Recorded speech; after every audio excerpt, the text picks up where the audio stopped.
This story was told to me in the 80s by the mum of a friend who I grew up with when I lived in Elmdon, near to Elmdon Park, Solihull. For the story, her name is Mary. My friend's parents had recently moved into the area and were hosting a housewarming party with several friends. This was in the late 1960s. As the evening got late and most of the guests had left, only a handful of people remained at the party. At some point, a Ouija board session was suggested. Now, Ouija boards have always been frowned upon, and most people would run a mile from the thought of playing with them. On this occasion, those that did not want to dabble with the occult were outweighed by those that did. Mary reluctantly sat down at the table in the lounge, along with her husband Jim and 4 remaining friends, one of which was called Jane. One of the other friends, Des, had drawn out a Ouija board made from a piece of card from a box used for the recent house move. Des encouraged everyone to place a finger on an upturned glass used as a planchette for the supposed spirit to point at each letter when answering the group's questions. Des took control of the session and was calling out the usual "Is anybody there?" type questions. After much joking around and constantly trying to make each other jump, generally not taking any of it seriously, the glass began to move slowly. The group watched in bewilderment as the glass landed on "Hello." After each friend had accused each other of deliberately moving the glass, Des eventually asked who was there.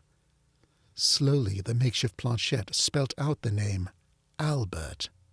Some of the friends, Mary and Jane, removed their hands from the glass, complaining that it was getting too frightening and wanted to stop.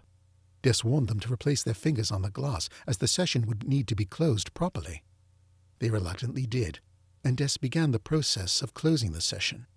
Instead of responding to the goodbye that Des had spoken in order to finish, the glass began to spell out another word. Slowly the glass hovered over the letters J-A-N-E.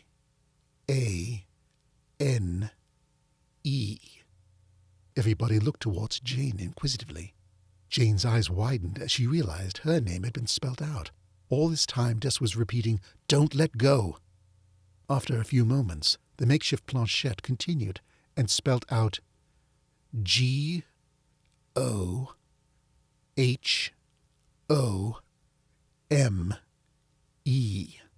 Jane immediately leapt up, letting go of the glass, which did not move again.